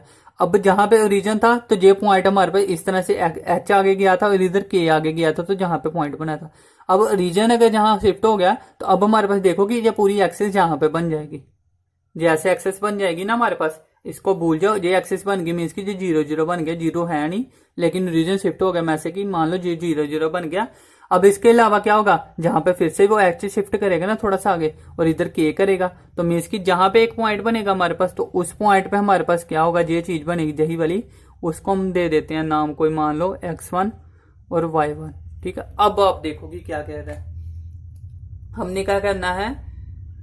अब सबसे पहले हमारे पास इसमें 3 चीजें हैं, शॉर्टकट है हमारे पास, शॉर्टकट हमारे पास क्या है, new is equal to old minus shifted. आपने जो फार्मूला याद रखना है ना वो यही है बस, new is equal to old minus shifted. अब हमारे पास क्या है, एक तो न्यू पॉइंट आए हमारे पास x1 y1, ठीक है ना, न्यू पॉइंट यही आए। ओल्ड क्या थे पॉइंट हमारे पास, ओल्ड पॉइंट थे हमारे पास x1 y1, ठीक है। और शिफ्टेड नहीं, जो शिफ्टेड पॉइंट है ना, ओल्ड पॉइंट एक्स के थे और शिफ्टेड पॉइंट, जैसे में आपको ये नहीं दिया होगा कि आप एच के डायग्राम थोड़ी नहीं दिया होगा, वहां पे आपको पॉइंट दिए होंगे, कह रहे कि ओल्ड पॉइंट जी है, शिफ्टेड जी है और न्यू जी है। इसमें से 2 पॉइंट दिए होंगे, या तो ओल्ड शिफ्टेड दिए होंगे या न्यू ओल्ड दिए होंगे, जो शिफ्टेड न्यू दिया होगा, एक पॉइंट अलग से आपने निकालना, ठीक है। तो 3 तरह से क्वेश्चन आ सकता है, न्यू पॉइंट निकालने को बोले, ओल्ड पॉइंट निकालने को बोले, या शिफ्टेड पॉइंट निकालने को बोले। तो फार्मूला यही लगना है, ठीक है। इसको आपने याद रखना है, तो याद आप कैसे रख सकते हो, नोज से याद रखो, ठीक है। नोज से क्या होगा न्यू, ओ से क्या होगा ओल्ड, एच से क्या होगा शिफ्टेड, ठीक है। तो जैसे मर्जी आपने जो याद रखना है, मीन्स की आगे पीछे न कर दो, इसलिए मैंने ध्यान रखा, न्यू इधर आएगा लेफ्ट साइड और बाकी जो दोनों माइनस हो जाएंगे। अब ये फार्मूला है, अब इसको मैं अप्लाई करके बताता हूँ यहाँ पे कि कैसे होगा।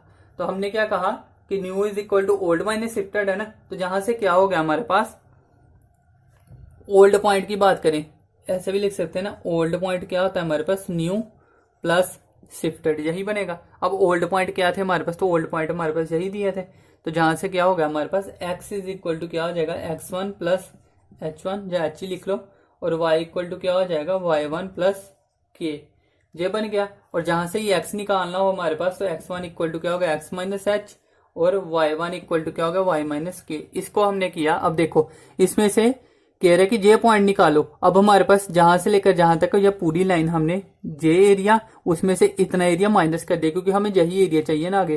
फिर इधर देखेंगे तो इधर हमारे पास ये पूरा एरिया, इतना एरिया, उसमें से जे माइनस कर दिया, तो जे एरिया आ गया हमारे पास। आई होप डायग्राम से समझ लगा होगा, अगर नहीं आया तो एक बार आप खुद ट्राई करना, समझ में आएगा। बाकी ये फार्मूला आप याद रखो तो आपको पूरा समझ में आएगा कि क्या चीज है, ठीक है। अब आपको अगर मैं एग्जांपल समझा दूं, तो एग्जांपल में वैसे है ही नहीं इसमें लिखने वाला, कुछ सीधा दिया होगा आपको कि कहेगा कि न्यू पॉइंट हमारे पास दिए हैं, मान लो क्या कहेगा, न्यू पॉइंट ही निकालने को बोलेगा, क्योंकि ओल्ड पॉइंट कहेगा कि 2 और 3 दिए हैं और इसमें से शिफ्टेड कर दिया उसने origin shifted on a point मान लो 1,0 जिस पे किया, कहेगा कि न्यू पॉइंट क्या आएंगे, तो न्यू पॉइंट क्या हो गया हमारे पास ओल्ड माइनस शिफ्टेड, ये ओल्ड है ये शिफ्टेड है तो ओल्ड माइनस शिफ्टेड, और दूसरा क्या हो गया 3 - 0 तो क्या बन गया जो 1 और 3, तो जो न्यू पॉइंट हो गया 1,3। ठीक है, तो इस तरह से एग्जाम में क्वेश्चन सिंपल से आते हैं, तो ये आपको ध्यान रखेगा। वैसे यहाँ से आई थिंक क्वेश्चन आया नहीं हुआ, लेकिन ये आपके एग्जाम में दिया हुआ पूरा एक टॉपिक मीन्स के दिया हुआ शिफ्टेड ऑफ रीजन, तो इसमें आगे भी आती हैं वो काफी चीजें वैसे, लेकिन अगर एग्जाम में कुछ आया भी नहीं है तो आप इतना ही अभी याद रखो।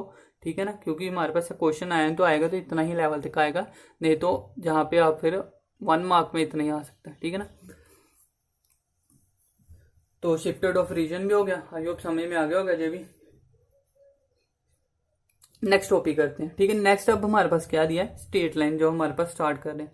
अब स्ट्रेट लाइन को लिखते क्या है, तो general equation of a straight line जहां से शुरू होने वाली है। ठीक है, लेकिन जो ऊपर बताया वो भी सारा इंपॉर्टेंट है, इसको छोड़ना नहीं है। बेसिकली शिफ्टेड ऑफ रीजन तो एग्जाम में है, और कोलिनियर और एरिया ऑफ ट्रायंगल, तो ये 3 टॉपिक तो इंपॉर्टेंट है ही, बाकी सारा कुछ इंपॉर्टेंट है, छोड़ना कुछ नहीं, क्योंकि एक्स्ट्रा तो मैं वैसे कुछ करवा ही नहीं रहा हूँ, तो जितना करवा रहा हूँ वो बेसिकली इंपॉर्टेंट चीजें ही मैं करवा रहा हूँ। तो स्ट्रेट लाइन, स्ट्रेट लाइन अब हमारे पास क्या है, अगर इसकी मैं स्टेटमेंट बोलूं तो it is a curve such that every point on the line segment joining any 2 point on it, कह रहे स्ट्रेट लाइन। हाँ कुछ नहीं है, स्टेटमेंट आप देख लेना, नोट्स में कर दूंगा सेंड, कुछ है नहीं, मैं सिंपल समझा देता हूँ आपको डायग्राम के वे से। कह रहे स्ट्रेट लाइन क्या है, तो इट इज कह रहे कि कोई कर्व है, मान लो जो हमारे पास स्ट्रेट लाइन बनती थी ना, कि जो हमारे पास स्ट्रेट लाइन जहां से बनी है, कह रहे कि ये कोई कर्व है, तो ये भी एक कर्व ही है ना, कह रहे कि ये कोई कर्व है जो ज्वाइनिंग कर रही है, अगर 1 और 2 पॉइंट हमारे पास बने हैं, मान लो एक जहां पे डायग्राम बना, एक जहां पे बना, एक जहां पे बना, तो कह रहे कि जहां जहां पे पॉइंट हुए हैं उन पॉइंट को ज्वाइन करने पे हमारे पास एक जो कर्व बनी है वही स्ट्रेट लाइन है। तो ये सिंपल सी बात है ना, तो यही हमारे पास बोला अभी मैंने, इसको जो जनरल इक्वेशन तो वो लिखवा, वो लिखना जरूरी है, तो वो होती है ax plus B Y plus C is equal to 0, तो ये हमारे पास क्या होती है, स्ट्रेट लाइन होती है। अब इसी को ध्यान में दूं, आपको अभी थोड़ा सा बता दूं, 3D ज्योमेट्री में भी आना है मैंने कहा स्ट्रेट लाइन, तो वहां पे क्या होगा ax plus B Y C Z, Z coordinate में आना है, तो सी जेड और कॉन्स्टेंट भी आना चाहिए, तो वो प्लस डी आएगा, ये चीज ध्यान रखनी है बस, वहां पे एक एलिमेंट एक्स्ट्रा आ जाएगा ax plus B Y plus C Z plus D, तो वो हमारे पास 3D ज्योमेट्री में आएगा। अदरवाइज अगर हमारे पास इसमें अगर 3 पॉइंट आ गए ना स्ट्रेट लाइन में, हमारे पास 2D में भी 3 पॉइंट आ गए, तो उसको हम प्लेन बोलते हैं। ठीक है, ये भी चीज ध्यान रखना कि यही चीज हमारे पास प्लेन बन जाती है अगर हम तीसरा पॉइंट इसमें लाई करवा दे, तो ये चीजें ध्यान रखनी है, जब हम वहां पे करेंगे ना तब होगा, अभी करूंगा ना मैं तो कंफ्यूजन होगी फिर आपको। अभी बस इतना याद रखो कि ये हमारे पास स्ट्रेट लाइन है, जनरल सी इक्वेशन है इसकी। ठीक है, तो ये ध्यान रखना आपने जरूरी है। हो गया स्ट्रेट लाइन।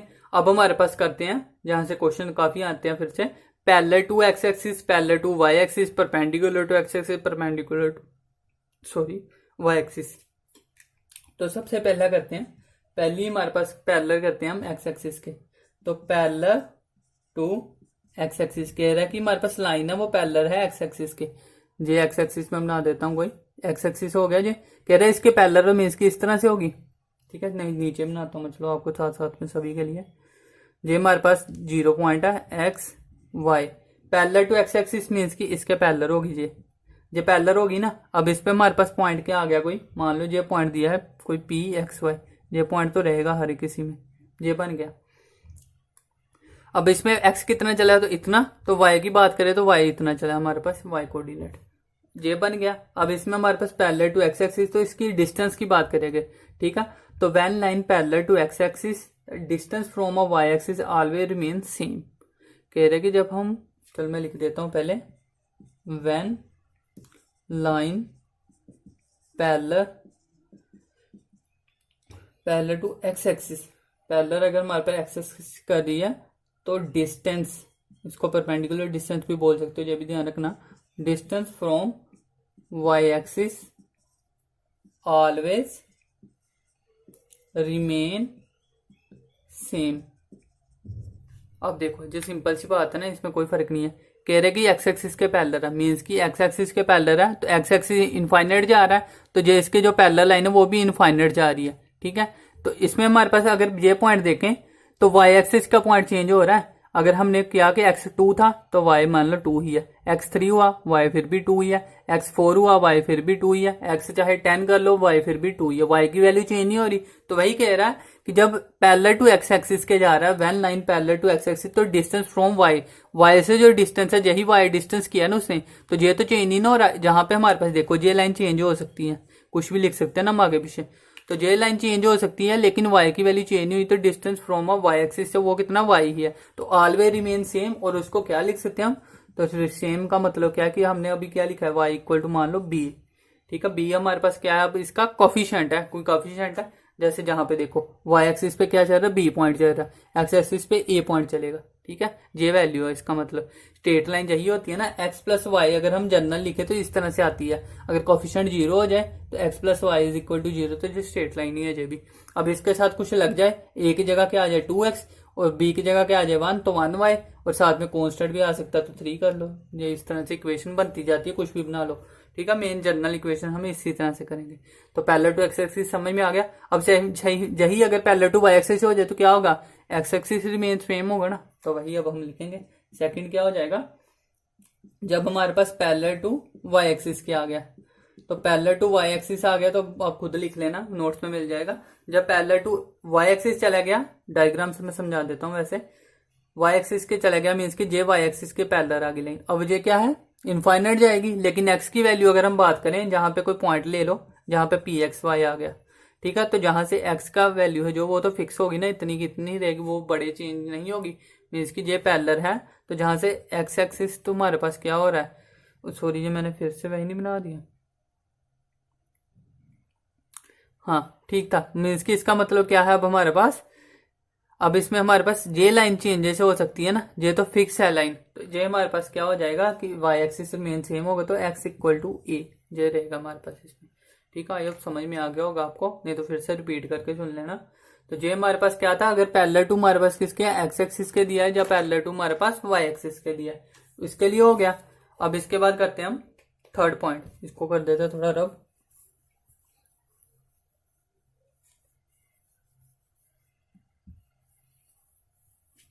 ठीक है। थर्ड पॉइंट अब हमारे पास क्या दिया है, तो थर्ड पॉइंट दिया है हमारे पास, कह रहे कि equation x axis, equation of x axis, अगर हमने इक्वेशन निकालनी है, वहां पे हमने सबसे पहले क्या किया, हमने पैरेलल की बात की है, तो वहां पे हमने कुछ भी इक्वेशन नहीं निकाली, हमने डिस्टेंस देख लें, तो डिस्टेंस आपको पता है न्यूमेरिक आता है, लेकिन जो इक्वेशन आएगी वो क्या आएगी, एक्स वाई दोनों की फॉर्म में आएगी ना, चाहे हो सकता है कि एक टाइम पे एक्स 0 या वाई 0 तो एक फॉर्म में आ जाए, लेकिन वो दोनों की फॉर्म में होती है इक्वेशन वैसे, ठीक है। तो अब हमारे पास डिपेंड करता है कि वो कैसे हमने इक्वेशन निकालनी है, ठीक है। तो थर्ड पॉइंट पहले लिख लेते हैं, इक्वेशन ऑफ एक्स एक्सिस। तो जब भी इक्वेशन की बात आए, तो एक्स एक्सिस की बात आए, तो हमारे पास क्या होगा, वाई 0 ही होगा, तो विच इंप्लाइज क्या आ गया, वाई इक्वल टू 0। अब आपको एग्जाम में दिया होगा ये चीजें, कि कहेगा कि एक्स एक्सिस पे कोई इक्वेशन दी होगी, कहेगा कि इक्वेशन ऑफ एक्स एक्सिस निकालो, तो आपने क्या कर देना, उस इक्वेशन में वाई को 0 कर देना, वहां से एक्स की वैल्यू आएगी, जो एक्स की वैल्यू आएगी वही होगी इक्वेशन ऑफ एक्स एक्सिस। तो वो समझ में आता होगा आपको, जैसे मैं समझा देता हूँ, चलो A X plus B Y plus C equal to 0, इस तरह से दिया होगा, ठीक है। अब कहेगा कि ये इक्वेशन क्या है, इक्वेशन ऑफ एक्स एक्सिस निकालो, इसमें से एक्स एक्सिस निकालना, तो वाई 0 कर दिया, वाई 0 कर दिया, तो बच क्या गया हमारे पास ए एक्स प्लस सी, जहां से सी की वैल्यू आएगी, कोई सी की वैल्यू क्या आई अभी ए एक्स, लेकिन एग्जाम में ऐसे नहीं आएगा, वहां पे आपको कोफिशिएंट दिया होगा, तो वहां से सी की कोई ना कोई वैल्यू आएगी। अब जो वैल्यू आएगी बाद में आपने जो वैल्यू जहां पे पुट कर देनी है, तो वो हमारे पास जो इक्वेशन बनेगी वो एक्स एक्सिस की इक्वेशन होगी, ठीक है। तो यही बनना है बस हमारे पास। अब ये इक्वेशन एक्स एक्सिस के लिए था, अब यही हमारे पास क्या हो जाएगा, इक्वेशन अगर वाई एक्सिस के लिए निकालनी है, तो वाई एक्सिस करनी है, तो हमारे पास एक्स इक्वल टू 0 होगा, देखो ना, एक्स एक्सिस निकालना तो एक्स पे ही आएंगे पॉइंट, वाई 0 होगा, अगर वाई एक्सिस पे निकालने हैं तो एक्स 0 होगा, एक्स पे ही वाई पे ही आएंगे सारे पॉइंट, तो यही हो गया। अब इसी को हम लिख के आ सकते हैं, इक्वेशन ऑफ एक्स एक्सिस दिया है, तो इसका मतलब है कि इक्वेशन ऑफ एक्स एक्सिस, तो जहां पे आएगा पॉइंट, तो क्या कह सकते हैं कि कट ऑन एक्स एक्सिस, ये भी कह सकता है कि कट कर रहा है एक्स एक्सिस, तो ये कट ही करेंगे ना, जहां पे पॉइंट लगा, तो जहां से लाइन होगी, वाई की बात करें तो वाई को कट करेगा, तो क्या कर सकते हैं हम, कट एक्स एक्सिस भी लिख सकते हैं वो, या कट वाई एक्सिस भी लिख सकते हैं, ठीक है। तो एग्जाम में आपको कट करके आया हुआ है, जब मैं अपने प्रीवियस ये क्वेश्चन बताऊंगा ना, तब आपको मैं समझाऊंगा इसकी वैल्यू, क्योंकि जहां से क्वेश्चन आया हुआ है कट एक्स एक्सिस और वाई एक्सिस करके, ठीक है। तो जब ध्यान रखना, कट एक्स एक्सिस से आ जाए तो वाई 0 है, जहाँ इक्वेशन ऑफ एक्स एक्सिस आ जाए फिर भी वाई 0 है, इसीलिए वाई के लिए। फिफ्थ पॉइंट क्या कह रहे हैं कि line parallel to X axis आ जाए। ठीक है, अब पैरेलल अभी तक नहीं मैंने किया, तो इफ लाइन पैरेलल आ जाए हमारे पास एक्स एक्सिस के, तो क्या हो जाएगा, अगर हमारे पास पैरेलल आ गई एक्स एक्सिस के, तो इसका मतलब होगा हमारे पास कि जो कोफिशिएंट होगा एक्स का वो क्या हो जाएगा, 0। तो which implies coefficient of X is equal to 0, और कोफिशिएंट ऑफ एक्स का क्या होता है, ए ही होता है ना, तो ए इज इक्वल टू 0 ये बोल सकते हो। जहाँ सिमिलरली अगर हमारे पास क्या हो जाएगी, इक्वेशन ऑफ लाइन क्या हो जाए, हमारे पास पैरेलल आ गई है वाई एक्सिस के, तो वाई एक्सिस के होगी, तो जहां से क्या हो गया, coefficient of Y equal to 0 हो गया, मीन्स की बी इक्वल टू 0 हो गया, जाल ये लिख सकते हो। ठीक है, तो ये हमारे पास क्या हो गया, ये जहां से भी क्वेश्चन आया हुआ है कहेगा कि लाइन पैरेलल डी है हमारे पास वाई एक्सिस के, तो उसने एक लाइन दी हुई थी, तो वहां पे हमने वाई 0 किया था, तो आंसर आ जाएगा। ठीक है, तो ये चीज ध्यान रखना है आपने। मैं क्वेश्चन जब ट्राई करूंगा तो अब आपको समझ में आएगी कि इस तरह से क्वेश्चन करने हैं।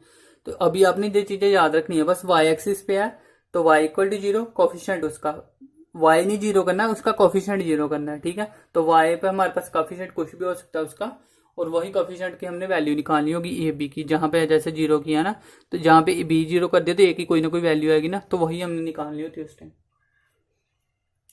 पैरेलल हो गया हमारे पास। अब हमारे पास क्या रहा है कि अगर लाइन क्या कर रही है, पास से कर रही है और रीजन से, तो रीजन से पास कर रही है, तो इसका मतलब क्या होगा कि सारा कुछ ही 0 है। रीजन से पास कर रही है तो एक्स 0 वाई 0, हमारे पास जनरल इक्वेशन क्या है, A X plus B Y plus C is equal to 0। ठीक है, तो अब हमारे पास सी क्या होता है, कॉन्स्टेंट होता है, तो कह रहे हैं कि रीजन से पास कर रही है तो एक्स भी 0 हो गया, वाई भी 0 हो गया, तो सी का मतलब क्या, सी भी 0, तो सी क्या है, कॉन्स्टेंट। तो इसका मतलब क्या होगा कि when equation passes through origin. ठीक है, राइटिंग आप देख लेना, equation line passes through the origin means की 0 0 से प्रूव हो रही, तो इसका मतलब क्या हो जाएगा कि कांस्टेंट वैल्यू इक्वल टू क्या हो जाएगी, 0। तो वही होती है ना, सी वाल लिख लो चाहे, कि सी इक्वल टू 0 हो जाएगा। तो जो इंपॉर्टेंट चीज थी ये भी ध्यान रखना, एक एक चीज इंपॉर्टेंट है, आपने इसमें से कुछ भी छोड़ना नहीं है। ठीक है, तो ये चीजें ध्यान में आपने रखनी है। तो ये हो गया हमारे पास 7th पॉइंट। अब इसके बाद अगर हम देखें, वेट,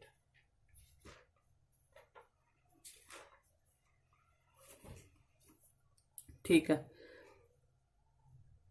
इसके बाद हम अगर करते हैं, पैरेलल के लिए हमने कर लिया ना, स्लोप ऑफ लाइन की आपको अभी जरूरत नहीं है। चलो देखते हैं, इसको रब कर ले पहले। अब आगे देखो हमारे पास क्या करते हैं हम, slope of line in term of 2 points on it. अब स्लोप ऑफ लाइन की बात कर रहा है, ये चीज ध्यान रखो। स्लोप ऑफ लाइन, स्लोप आ गई है, स्लोप मैंने जैसे कहा था कि slope of A B, slope मैंने बताया ना, कहाँ पे बताया था आपको, कोलिनियर में, कि स्लोप ऑफ ए बी और स्लोप ऑफ ए सी हमारे पास दोनों क्या होंगे, इक्वल होंगे, तो वो क्या हो जाती है, कोलिनियर हो जाती है। तो अब देखो कि स्लोप निकालते कैसे, तो वो अभी मैं बताने लगा हूं। तो स्लोप ऑफ निकालनी है लाइन की, slope of line in term of 2 points on it. ठीक है, अभी 2 पॉइंट की बात करें, क्योंकि स्ट्रेट लाइन में मैंने कहा कि 2D फिगर में 2 पॉइंट ही आएंगे ज्यादा। तो स्लोप निकालनी हमने 2 पॉइंट जब हमारे पास दिए हुए हैं, तो 2 पॉइंट्स पहले लिख लेते हैं। 2 पॉइंट क्या, मान लो एक बी पॉइंट लिख लिया हमने, एक्स कोमा वाई, और दूसरा क्या लिख लिया, x2 कोमा y2। ये 2 पॉइंट हमारे पास दिए हुए हैं किसी लाइन पे, तो पासेस थ्रू कर दिया लाइन से, तो लाइन आपको पता है A X plus B Y plus C equal to 0, उस लाइन से हमारे पास ये 2 पॉइंट पास कर रहे हैं, तो इक्वेशन स्लोप ऑफ लाइन क्या होगी, which implies slope of line. तो स्लोप ऑफ लाइन हमारे पास क्या बन जाती है, y2 minus y1 upon x2 minus x। ठीक है, इसको आप क्या लिख सकते हो, y अपॉन x, इस तरह से रख सकते हो कि y के कोऑर्डिनेट अपॉन में x के कोऑर्डिनेट।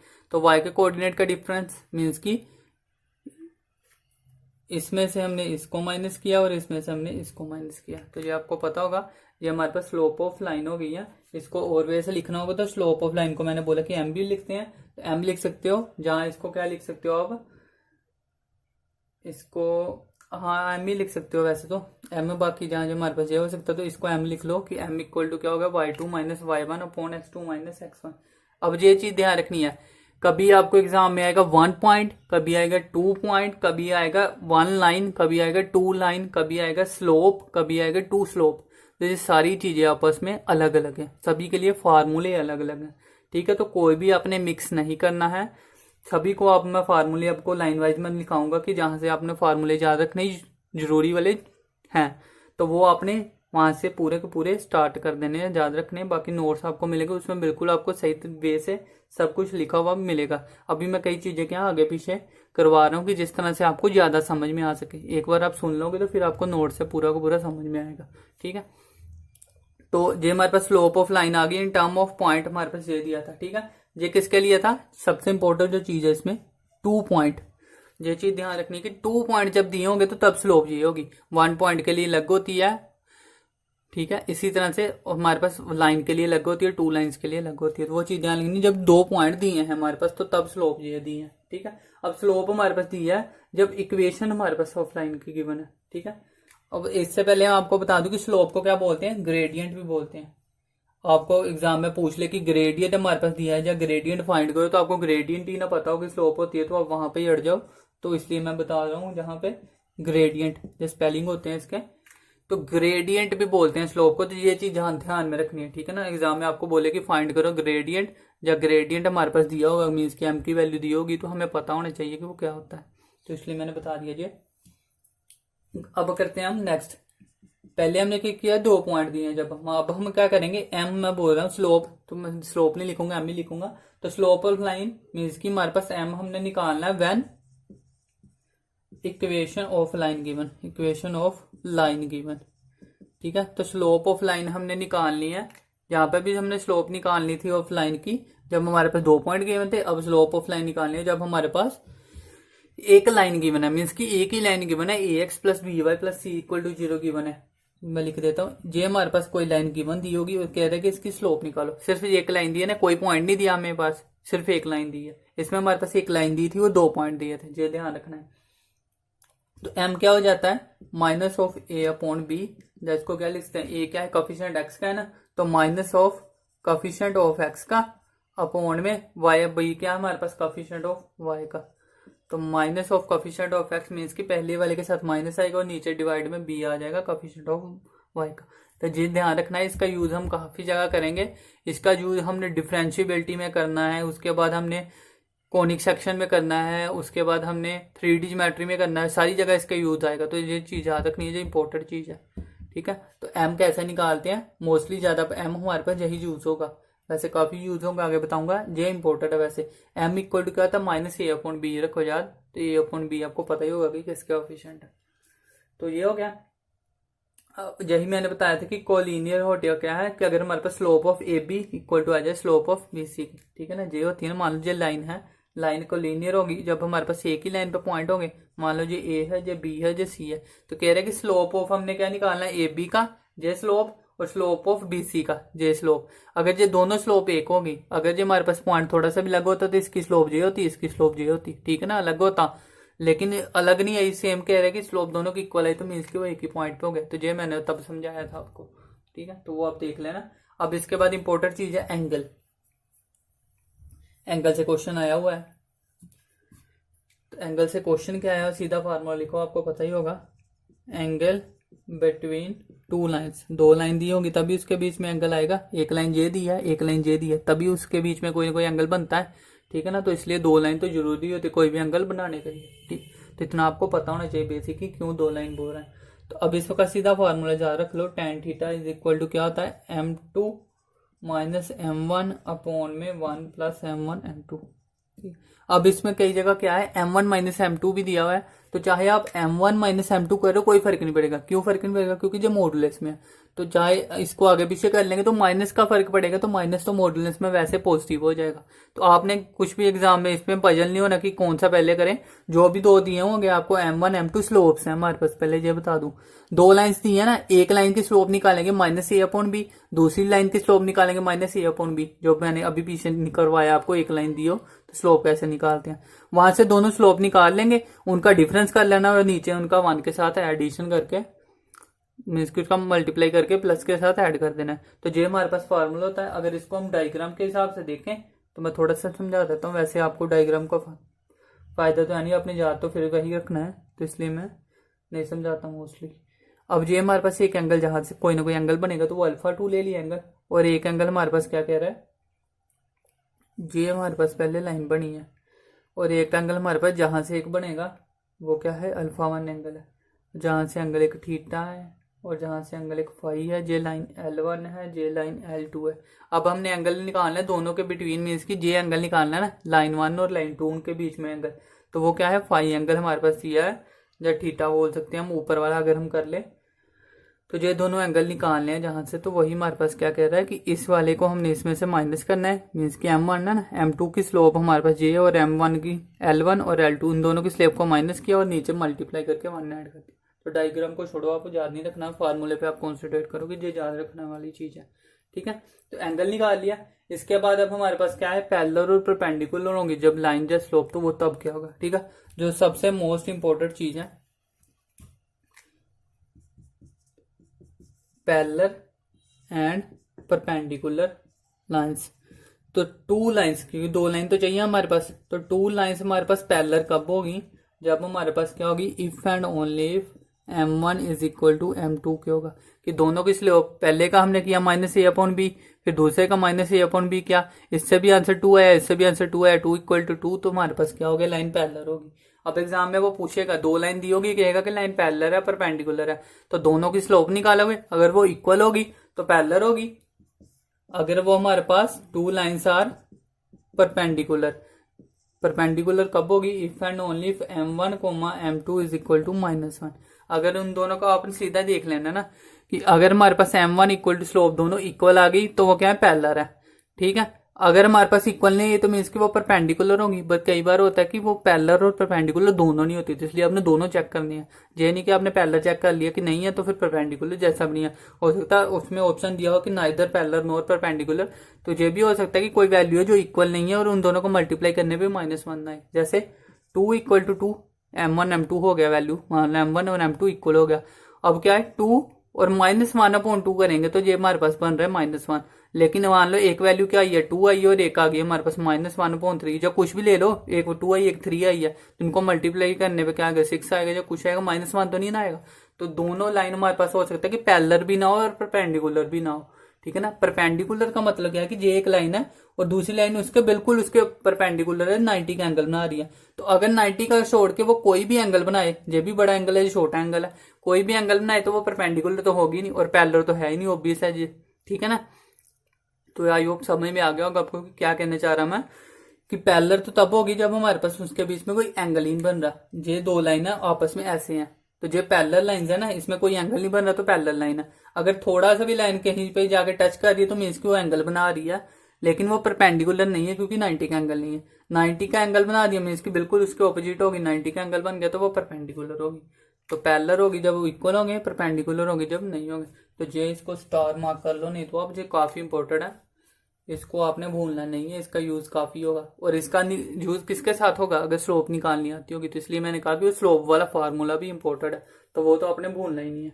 ठीक है, अब इसके बाद एक और चीज करते हैं, बाकी फिर अगले नेक्स्ट वीडियो में करते हैं, काफी आई थिंक लंबी हो जाएगी नहीं तो वीडियो। तो नेक्स्ट हमारे पास क्या दिया है, sorry really sorry, intercept of a line on the axis, ये भी इंपॉर्टेंट चीज है, इससे भी क्वेश्चन आया हुआ है। और क्वेश्चन कैसे आया हुआ, किस में आया हुआ है, आई थिंक ये स्ट्रेट लाइन में ही आया हुआ है। ठीक है ना, क्योंकि मैंने कहा कि लिंक है तो और कहीं भी इसके यूज हो सकते हैं, इसलिए मैं सोचता हूँ तो स्ट्रेट लाइन में ही आया हुआ है। लेकिन इसका क्वेश्चन इंटरसेप्ट होता क्या, तो वो मैं पहले बता दूं, ताकि इंटरसेप्ट समझ में आ गया ना तो आपको आधा क्वेश्चन तो वैसा ही समझ में आ जाएगा। अब क्या है, ये ओ है, ये कोई पॉइंट दे दो ए पॉइंट, और ये कोई बी पॉइंट दे दो। अब जो एक्स एक्सिस पे चल रहा है वो क्या हो गया, उसका एक्स इंटरसेप्ट हो गया। ठीक है, और जो वाई एक्सिस पे चल रहा है वो इसका क्या होगा, वाई इंटरसेप्ट हो गया। तो एक्स एक्सिस पे मान लो हमारे पास क्या एक्स पॉइंट चला और वाई एक्सिस पे वाई पॉइंट चला। ठीक है, तो जहां पे जाके हमारे पास क्या बन गया पॉइंट, अगर जहां से देखें तो एक्स की वैल्यू 0 और वाई 0, तो जहां से हमारे पास क्या हो गया, एक्स 0 और वाई की वैल्यू वाई। ठीक है ना, स्मॉल वाई। तो समझ में आ गया। अगर क्या है कि इंटरसेप्ट एक्स एक्सिस पे इंटरसेप्ट के पॉइंट, तो ये पॉइंट है और इंटरसेप्ट के तो एक्स है। अब जहां पे 2 3 कोई भी वैल्यू हो सकती है, जहां पे कोई भी, जहां पे वाई एक्सिस पे क्या है तो 0 और वाई हमारे पास इंटरसेप्ट है, और ये हमारे पास एग्जाम में क्या होगा, अगर देखना है आपने कि कोई जीरो है, वाई एक्सिस वाला जीरो है या एक्स एक्सिस वाला जीरो है, तो आपको वहां से पता चल जाएगा कि ये एक्सिस इंटरसेप्ट है कि वाई, क्योंकि अगर एक्सिस में दी है लाइन वाई जीरो है तो मीन की एक्सिस इंटरसेप्ट है, वाई इंटरसेप्ट तो हो ही नहीं सकता, और ये हमारे पास वाई इंटरसेप्ट एक्स हो ही नहीं सकता। ठीक है ना, तो ये चीजें आपको यहीं से पता चल जाएगी कि किस तरह से पॉइंट भी पता चल गया, आपको इंटरसेप्ट भी पता चल गया। ठीक है, बाकी मैं लिख देता हूँ थोड़ा सा ताकि आपको समझ में आएगी डायग्राम में कहा क्या है मैंने। तो इफ स्ट्रेट लाइन कह रहे कि if straight line cut x axis at A, x axis को कट कर दिया ए पॉइंट पे और वाई एक्सिस को एट बी पॉइंट पे, वाई एक्सिस को बी पॉइंट पे कट कर दिया। ठीक है ना, तो देन क्या हो जाएगा हमारे पास ओ ए पॉइंट हमारे पास इज इक्वल टू क्या हो गया एक्स, और वो उसी को क्या बोलते हैं हम एक्स इंटरसेप्ट बोल लो चाहे पूरा। ठीक है, जो एक्स इंटरसेप्ट हो गया, और ओ बी पॉइंट हमारे पास क्या हो गया Y, O B point Y था, उसी को बोल सकते हो वाई इंटरसेप्ट। तो ये चीज बस ध्यान रखनी है आपने ज्यादा थोड़ी सी। ठीक है, तो आई होप समझ में आ गया होगा। अभी के लिए इतने करते हैं, जितना मैंने किया उसको रिवाइज कर लो, और जो समझ में नहीं आती वो बता दिया करो मुझे। तो इसको जो मैं बनाता हूँ ना वो नोट्स आप लिख भी लो ज्यादा से ज्यादा, क्योंकि अगर तो नवंबर या दिसंबर में एग्जाम हो गए, ठीक है, नहीं तो दिसंबर के बाद आपको वीडियो शो नहीं होगी। ठीक है, तो ज्यादा से ज्यादा दिसंबर तक होगी, उससे ज्यादा नहीं होगी। तो आपके पास काफी टाइम है, 4 मंथ पड़े हैं, तो इसमें आप कर लो जितना हो सकता है, नोट्स बना लो। नहीं तो वैसे अदरवाइज आपको तब तक तो मिलेंगे, तब तक आप जितना मर्जी यहाँ से पढ़ सकते हो। ठीक है ना, वैसे आई थिंक मुझे लगता है कि नवंबर में एग्जाम हो जाएंगे तो टेंशन नहीं लेनी, उसके बाद तो वैसे जब भी एग्जाम हो गए उसके बाद आपको वैसे नहीं दिखेंगे वीडियो। ठीक है, तो तब तक आप वैसे पढ़ सकते हो जितना मर्जी।